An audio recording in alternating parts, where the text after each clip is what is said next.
पानी गिर रहा है ये संस्कृत कविता में नहीं कहा जाता।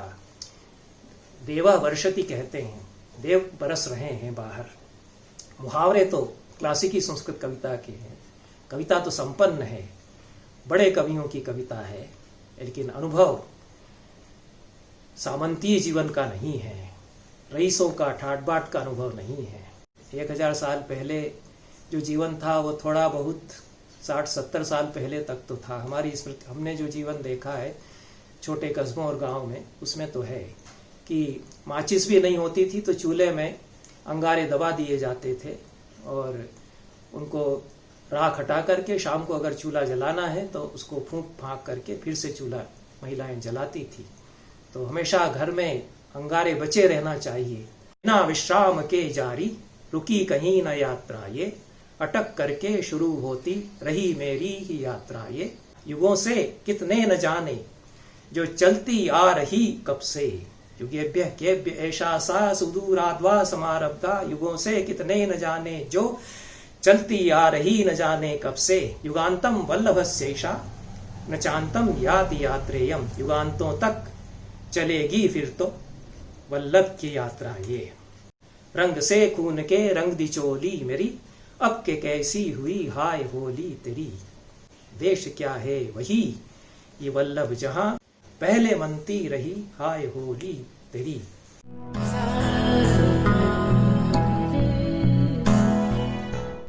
नमस्कार, प्रधाननामा के साहित्य सागर में एक बार फिर आपका स्वागत है। इस एपिसोड को लेकर एक बार फिर आपकी दोस्त वृंदा प्रधान है आपके साथ। आज हम आपका परिचय करा रहे हैं देश के सुप्रसिद्ध संस्कृत और हिंदी विद्वान आचार्य राधा वल्लभ जी त्रिपाठी से। सागर, मध्य प्रदेश और पूरा देश उनके सृजन कर्म से प्रभावित और लाभान्वित हुआ है। 15 फरवरी 1949 को राजगढ़, मध्य प्रदेश में जन्मे आचार्य राधा वल्लभ जी त्रिपाठी केंद्रीय साहित्य अकादमी पुरस्कार, पंडित राज सम्मान एवं शंकर पुरस्कार से सम्मानित साहित्यकार हैं। विक्रमादित्य कथा राधा वल्लभ जी त्रिपाठी द्वारा लिखी गई असाधारण कृति है। लगभग आधी शताब्दी से संस्कृत, हिंदी और अंग्रेजी भाषा में कहानी, उपन्यास, नाटक, पुनर्लेखन एवं अनुवाद कार्य में आप रत हैं। सर हरि सिंह गौर विश्वविद्यालय सागर में संस्कृत विभाग के आचार्य और विभागाध्यक्ष रहे त्रिपाठी जी डीन और कुलपति भी रहे हैं। वर्ष 1970 में स्वर्ण पदक के साथ संस्कृत में परास्नातक त्रिपाठी जी ने वर्ष 1972 में पीएचडी और वर्ष 1981 में डीलिट किया है। मित्रों, 3 विश्वविद्यालयों में ये कुलपति रहे आचार्य राधा वल्लभ जी त्रिपाठी को डेक्कन कॉलेज पुणे ने विशेष दीक्षांत समारोह आयोजित कर डॉक्टर ऑफ लेटर्स की उपाधि से विभूषित किया था। लगातार शोध कार्य करने और कराने में लगे डॉक्टर त्रिपाठी जी ने 50 से ऊपर छात्रों को पीएचडी कराई है। ऑल इंडिया ओरिएंटल कॉन्फ्रेंस ने उनके द्वारा पढ़े गए शोध पत्र को सर्वश्रेष्ठ शोध पत्र का सम्मान दिया था। अनेक हिंदी सम्मेलनों, साहित्य अकादमियों एवं संस्कृत अकादमियों से आप सम्मानित हो चुके हैं। आचार्य राधा वल्लभ त्रिपाठी जी देश में ही नहीं वरन विदेश में भी कई सारे पुरस्कार से आप नवाजे जा चुके हैं। वर्ष 1998 में कनाडा के रामकृष्ण संस्कृत सम्मान से भी आप विभूषित हो चुके हैं। प्रोफेसर राधा वल्लभ त्रिपाठी जी कोलंबिया विश्वविद्यालय न्यूयॉर्क में अतिथि आचार्य रहे तथा सांस्कृतिक विनिमय कार्यक्रमों, व्याख्यान या शैक्षणिक संगोष्ठियों में आपने सत्राध्यक्षता अथवा अध्यापन हेतु Germany, England, Japan, Nepal, Bhutan, Austria, Holland, Bangladesh, रूस, थाईलैंड आदि विभिन्न देशों में आपने प्रवास किया एवं अपनी सक्रिय सहभागिता निभाई। नया साहित्य तथा साहित्य शास्त्र, कथा सरित सागर, संस्कृत साहित्य सौरभ, आदिकवि वाल्मीकि, संस्कृत कविता की लोकधर्मी परंपरा, काव्यशास्त्र और काव्य, भारतीय नाट्यशास्त्र की परंपरा एवं विश्व रंगमंच, नाट्यशास्त्र विश्वकोश, कादंबरी इत्यादि उनकी प्रमुख कृतियां हैं। मित्रों, प्रधाननामा में आज सुनिए आचार्य राधा वल्लभ जी की वार्ता संस्कृत कविता में लोक जीवन, साथ ही उनकी संस्कृत में लिखी गई गज़लें। आज डॉक्टर राधा वल्लभ त्रिपाठी जी को अपने बीच पाकर हमें बेहद हर्ष और गर्व की अनुभूति हो रही है। तो आइए आज के इस एपिसोड में सुनते हैं सम्मानीय आचार्य राधा वल्लभ जी त्रिपाठी को। संस्कृत कविता में लोक जीवन का चित्रण करने वाली कविताओं के कुछ नमूने हम प्रस्तुत करेंगे। मेरी पुस्तक संस्कृत कविता की लोकधर्मी परंपरा, उसके 2 संस्करण प्रकाशित हुए तथा नया संस्करण संस्कृत कविता में लोक जीवन के नाम से उपलब्ध है। अधिक जानकारी के लिए वो देखी जा सकती है। मैं यहाँ 2-3 श्लोक प्राचीन संस्कृत काव्य से, उन कवियों की रचनाओं से बोलूँगा जिन्होंने गांव गिरांव, किसान मजदूर और भारत के ग्रामांचलों पर कविताएं लिखी। अनेक श्लोक प्राचीन कवियों ने अपने घर के बारे में लिखे हैं। कवि स्वयं जिस घर में रहता है उसकी हालत का बयान करता है। और जो श्लोक मैं पढ़ूंगा हिंदी अनुवाद के साथ, वे लगभग 4वीं-5वीं शताब्दी ईस्वी से लगाकर 15वीं-16वीं शताब्दी के बीच में लिखे गए। पहला श्लोक। चलत काष्ठम गलत कुड्यम उत्तान तृण संचयम गंडू पदार्थी मंडूक कीर्णम जीर्णम ग्रहम मम। मैं सरल हिंदी में इसका अनुवाद बताता हूं।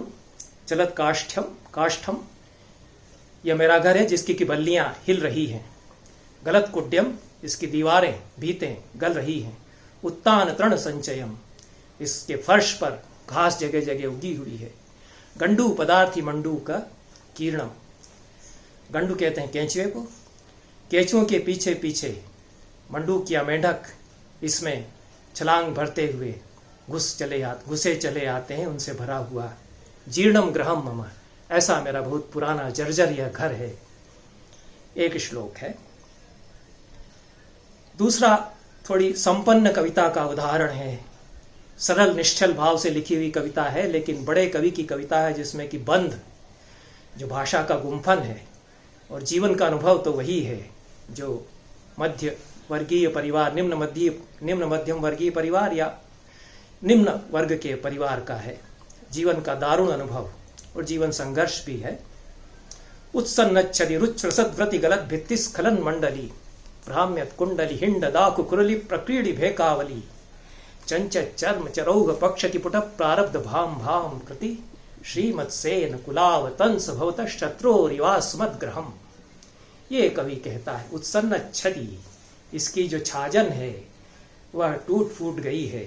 उच्छ्वसद्व्रति, इसकी बाढ़ जो है वो सांस लेती है दुख में, वो सांस भरती है।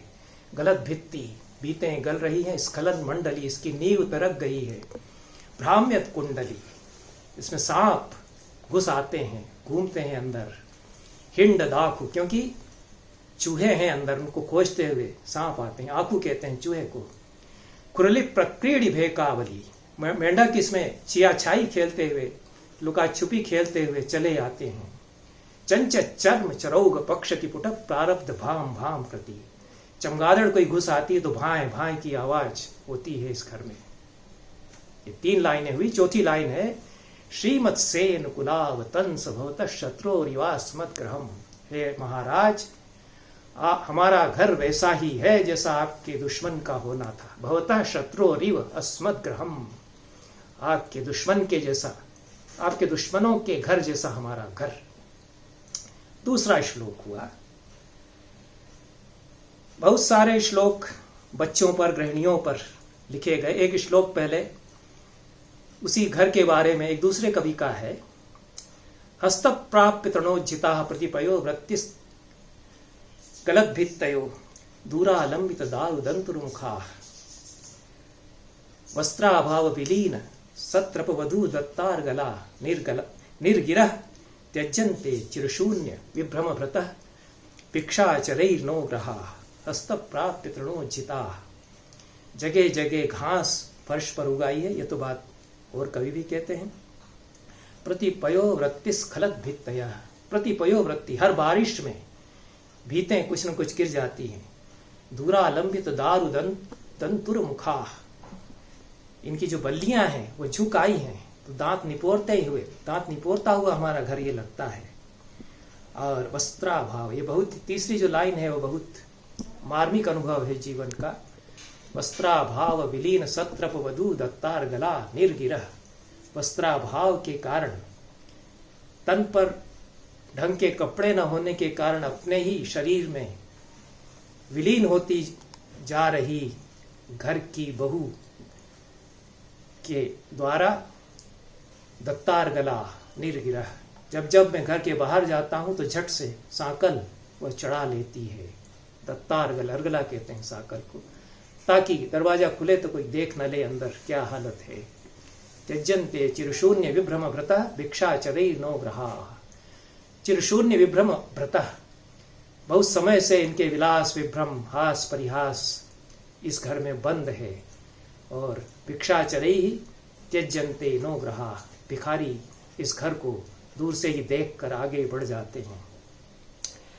गृहिणियों पर बहुत सारे श्लोक हैं जो गांव गिरांव की निम्न वर्ग की गृहिणियां हैं, वो किस तरह से जूझ रही हैं, संघर्ष कर रही हैं अपने घर को बचाने के लिए, किस तरह से बच्चों को संभाल रही हैं। 9वीं शताब्दी में योगेश्वर महान कवि हुए। ऐसे कवियों को हम भूल गए थे, संस्कृत के ऐसे कवियों को। योगेश्वर की कविता संस्कृत के जो सर्वश्रेष्ठ कवि हैं उनकी कविता से किसी भी तरह कम नहीं है। उनके यद्यपि कम ही पद्य इधर उधर छिटपुट उद्धृत मिलते हैं। तो गृहिणी का वर्णन करते हुए कहते हैं, सक्तून शोचति संप्लुतान प्रतिकरोत्याक्रंदतो बालकान प्रत्युत्सिंचति कर्परेण शैलम शय्या तृणम रक्षति दत्वा मूर्धनि शीर्ण शूर्प शकलम जीर्णे ग्रहे व्याकुला किम तद्यन्न करोति दुस्त गृहिणी देवे भृशम वर्षति। सक्तून शोचति संप्लुतान, बारिश हो रही है, घर में जो किसी कटोरे में सत्तू रखा हुआ था वो भीग गया है। गृहिणी अफसोस कर रही है, माथा पीट रही है कि थोड़ा सत्तू जो था वह भी भीग गया है। सक्तून शोचति संप्लुतान प्रतिकरोत्याक्रंदतो बालकान, बच्चे चिल्लमो मचा रहे हैं, उनको चुप करा रही है। कितनी सरल शब्दावली में स्वभावोक्ति इसको कहते हैं, सारे दृश्य को मूर्त कर देता है कवि। प्रतिकरोत्याक्रंदतो बालकान, बच्चे जो चीख पुकार कर रहे हैं उनको वो चुप कराती है। प्रत्युत्सिंचति कर्परेण सलिलम, किसी चिथड़े से पानी के जो चह बच्चे हैं जो डाबरे फर्श पर भर गए हैं उनको वह सुखाती है, बाहर करती है पानी को। शय्या तृणम रक्षति, शय्या तृण कहते हैं पुआल का बिस्तर, रुई के गद्दे नहीं है, पुआल का फूस का बिस्तर है, वो भी भीग जाएगा तो सोएंगे कैसे। तो शय्या तृणम रक्षति, उसको किसी तरह बचाने का जतन करती है। तत्वा मूर्धनि शीर्ण शूर्प शकलम जीर्णे ग्रहे व्याकुला, अपने सिर पर जीर्ण शीर्ण सूप रखे हुए, क्योंकि छत टपक रही है और छाता भी नहीं है, तो उस टूटा फूटा सूप ही अपने माथे पर रख लेती है। जीर्णे ग्रहे व्याकुला, उस जीर्ण घर में हकबकाई हुई लाचार और बेचैन जो गृहिणी है, किम तद्यन्न करोति, क्या क्या वह नहीं कर रही है। देवे भृशम वर्षति, जबकि झमाझम बाहर देव बरस रहे हैं। पानी गिर रहा है, यह संस्कृत कविता में नहीं कहा जाता, देवा वर्षति कहते हैं, देव बरस रहे हैं बाहर।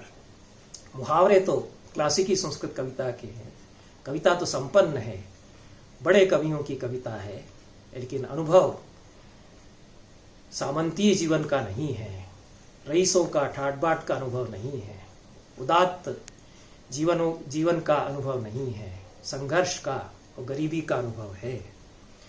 एक और श्लोक महिलाओं के बारे में है, स्त्री विमर्श किस तरह से इन काव्यों में किया जा रहा है। और यह जीवन है जिन्होंने 60 साल पहले का भारत वो देहात देखा है, वो छोटे कस्बों का जीवन देखा है, वही इसको समझ सकते हैं। क्योंकि 1,500-2,000 साल पहले, 1,000 साल पहले जो जीवन था वो थोड़ा बहुत 60-70 साल पहले तक तो था। हमारी स्मृति, हमने जो जीवन देखा है छोटे कस्बों और गांव में, उसमें तो है कि माचिस भी नहीं होती थी तो चूल्हे में अंगारे दबा दिए जाते थे और उनको राख हटा करके शाम को अगर चूल्हा जलाना है तो उसको फूंक फाँक करके फिर से चूल्हा महिलाएं जलाती थी। तो हमेशा घर में अंगारे बचे रहना चाहिए, और अंगार यदि ख़त्म हो जाएगा तो फिर उसको किसी पड़ोस के घर से मांगना पड़ेगा। तो किसी पात्र में, धातु के पात्र में कुछ गृहिणियाँ, जबकि बारिश में वो राख में जो अंगारे हैं वो भी सील गए हैं और बुझ गए हैं, तो पड़ोस के घर में जाकर पूछ रही हैं कि तुम्हारे घर में अंगारे तो नहीं बचे। उसका एक चित्र है, पानी खूब गिर रहा है, बारिश। और भी ऋतुओं के अनुभव हैं और जीवन में जूझने के, संघर्ष के, सुख के, आनंद विभोर होने के भी अनुभव हैं, लेकिन वो इन लोगों के हैं जो किसान मजदूर देहात के लोग हैं। उसकी भाषा के शब्द भी इनमें है, इन कविताओं में है। देवे वर्षत यशन पचन व्याप्रता वन्नी हेतो नीद्र प्रांता नविरल जलान पाणी विस्ताड़यित्वा गेहात गेहम फलक निचितै सेतुभि पंक भीता गेहे गेहे योषित संचरंती। ऐसा कहता है कि बाहर पानी बहुत तेजी से गिर रहा है और चूल्हे की आग बुझ गई है, तो वे बाहर निकल करके जो छत से पानी टपकता है उसको वे हाथ से ही पीट करके जैसे हटाती हैं। नीद्र प्रांता नविरल जलान पाणी विस्ताड़यित्वा और गेहात गेहम फलक निश्चितई सेतु भी पंक भीता। जो कुछ पत्थर रास्ते में पड़े हुए हैं या काष्ठ के लकड़ी के टुकड़े हैं, उन पर पैर रखती हुई कीचड़ से बचने के लिए, और सिर पर शूर्प के छाते लगाए हुए वो महिलाएं घर घर में पूछ रही हैं कि तुम्हारे घर में अंगारे क्या बचे। इस तरह के बहुत सारे चित्र हैं और संघर्ष, जुझारूपन के चित्र हैं। एक श्लोक पढ़ करके इस प्रसंग को मैं समाप्त करता हूँ। सद्यो विविद्यते नूनम दरिद्र तनु पंजरम यजनस्यान मनोराज्य चिंता संततिभिर्दृढ़म। दरिद्र का तन का पंजर, उसके शरीर का पिंजरा, सद्यो विविद्यते नूनम, निश्चय ही यह खत्म हो जाएगा, विभिन्न छिन्न हो जाएगा। यजनस्यान मनोराज्य चिंता संततिभिर्दृढ़म। यदि वह मनोराज्य की, अपने सपनों के ताने बाने में कसा हुआ न हो, तो उसका शरीर ही नहीं रहेगा, वो अपने सपनों के ताने बाने पर जीता है, जो गरीब आदमी अपने जीवन में संघर्ष कर रहा है। मैं इसके साथ ही, ये प्राचीन कवियों की कुछ कविताएं हैं, लोक जीवन की कविताएं हैं। मैं अपनी 2 गज़लें पढ़ूंगा। संस्कृत में गज़ल लिखी जाती रही है और मैंने भी कुछ गज़लें संस्कृत में लिखी हैं। हिंदी अनुवाद के साथ उनमें से 2 गज़लें मैं पढ़ूंगा। पहली गज़ल का शीर्षक यात्रा है। इसमें यात्रा के बारे में, कवि अपनी यात्रा के बारे में बताता है। अविश्रांतम समारब्धा अनरुद्धा क्वापि यात्रेयम उपक्रांताथ भूयोपि मदीया कापि यात्रेयम। अविश्रांतम समारब्धा नरुद्धा क्वापि यात्रेयम उपक्रांताथ भूयोपि मदीया कापि यात्रेयम। हिंदी अनुवाद यह है, बिना विश्राम के जारी रुकी कहीं न यात्रा ये, अटक करके शुरू होती रही मेरी ही यात्रा ये। अनुवाद टूटा फूटा है। संस्कृत में चूंकि अभिव्यक्ति थी तो उसमें रवानगी है। दूसरा शेर है, विरामो नैव मंतव्य क्षणम यत् स्थितो द्रष्टुम अहम मुग्धे तु मुग्धस्त्वाम समाप्ता नापि यात्रेयम। विरामो नैव मंतव्य क्षणम यत् स्थितो द्रष्टुम। तुम्हें तकने को ए भोली ठिठक कर रह गया एक क्षण, न रुकना इसको जानो तुम, चुकी तो नहीं है यात्रा ये। विरामो नैव मंतव्य क्षणम यत् स्थितो द्रष्टुम। ये कहता है कि एक क्षण में ठिठक कर रह गया था। तो न रुकना इसको जानो तुम, चुकी तो नहीं है यात्रा ये। समुच्छ्वासा ननु प्राप्ता विसृष्टाश्चाथ निश्वासा, प्रतिश्वासं प्रवृत्तास्ते सविश्वासं ही यात्रेयम्। कितनी सांस ली टूटी और कितनी ही यहाँ सांसें। समुच्छ्वासा ननु प्राप्ता विसृष्टाश्चाथ निश्वासा। इसमें सांस सांस ही कहना पड़ा। तो कितनी सांस ली टूटी और कितनी ही यहाँ सांसें, भरोसा पर नहीं टूटा, रही जारी ही यात्रा ये। अगला है ततस्यात् कंटके कामं कियद्भिर्वाप्यसौ मार्गः, न रुद्धा रुध्यते नो वा कदाचित् क्वापि यात्रेयम्। बिछे चाहे रहे कांटे भले कितने ही रस्ते पर, न अटकी है न अटकेगी चली जो मेरी यात्रा ये। और आखिरी है युगेभ्यः केभ्य एषा सा सुदूराद्वा समारब्धा, युगान्तं वल्लभस्यैषा न चान्तं याति यात्रेयम्। युगेभ्यः केभ्य आरब्धा, युगेभ्यः केभ्य ऐसा सा सुदूराद्वा समारब्धा। युगों से कितने न जाने जो चलती आ रही कब से।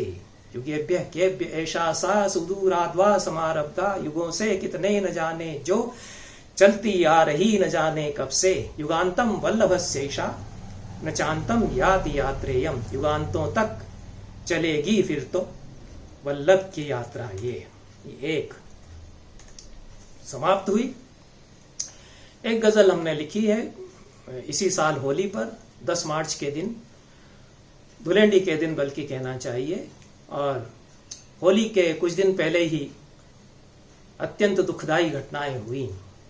दिल्ली में रक्तपात हिंसा का तांडव हुआ और विभाजन के समय जिस प्रकार हिंसा का तांडव हुआ था उस प्रकार का तांडव हुआ। अत्यंत ही दुर्भाग्यपूर्ण, एक खिलवाड़ राजनीति का, मनोमालिन्य सांप्रदायिकता का जो विभत्स चेहरा है वो देखने को मिला। उस मनस्थिति में गजल हमने संस्कृत में लिखी है। हिंदी अनुवाद भी पढ़ूंगा। कोशिश अनुवाद में की गई है कि उसी छंद में, उसी बहर में हिंदी में अनुवाद किया जाए। रक्त रंगे त्वया रंजिता चोलिका, एषम कीदृशी मानिता होलिका। रक्त रंगे त्वया रंजिता चोलिका, एषम कीदृशी मानिता होलिका। रंग से खून के रंग दी चोली मेरी, अब के कैसी हुई हाय होली तेरी। अगला है अत्र दग्धाग्रहा दह्यते देहली, तत्र साधो त्वया राधिता होलिका। अत्र दग्धाग्रहा दह्यते देहली, तत्र साधो त्वया राधिता होलिका। संस्कृत है, पक्की संस्कृत है, लेकिन फर्क क्या है, एक एक शब्द हिंदी वालों को समझना चाहिए, समझ में आना चाहिए। अगर नहीं समझ रहे हैं तो हिंदी ठीक से नहीं जानते होंगे। जल गए घर इधर जल रही देहली, अत्र दग्धाग्रहा दह्यते देहली, तत्र साधो त्वया राधिता होलिका। और उधर मन रही हाय होली तेरी। अगला है, आप वो सब घटनाएं याद कीजिए जो पूरी त्रासदी है। मार्गमाणा वयम मारितान स्वांजनान, मार्ग ते रंजनम तेषु ते होलिका। जिनकी हत्या हुई हम उन्हें ढूंढते, मौत में ढूंढती रंग होली तेरी। मार्गमाणा वयम मारितान स्वांजनान, इसमें अनुवाद में वो नहीं आ पाया। अपने लोगों को हम ढूंढ रहे हैं बावले होकर के जो मार डाले गए, लेकिन इसमें कहा गया है जिनकी हत्या हुई हम उन्हें ढूंढते, मौत में ढूंढती रंग होली तेरी। अगला है मत्कृते चीत्कृति त्वत्कृते सत्कृति, अद्य चैतादृशी हन्तते होलिका। मत्कृते चीत्कृति त्वत्कृते सत्कृति, अद्य चैतादृशी हन्तते होलिका। इसमें अनुप्रास यमक वगैरह थोड़ा आ गया। हिंदी अनुवाद इसका किया है। ये कराहें इधर वो वाह वाहें उधर, ऐसी कुछ हो गई आज आज होली तेरी। भाव तो वही है। अगला है सांजलिर दूर तो हा नमो वाकृता, ईदृशी कीदृशी मानिता होलिका। सांजलिर दूर तो हा नमो वाकृता, दूर से हाथ जोड़े नमस्ते कहा। यही हो गया है इस समय का रिवाज, और सारी औपचारिकताएं भी इसी तरह से निभाई जा रही है।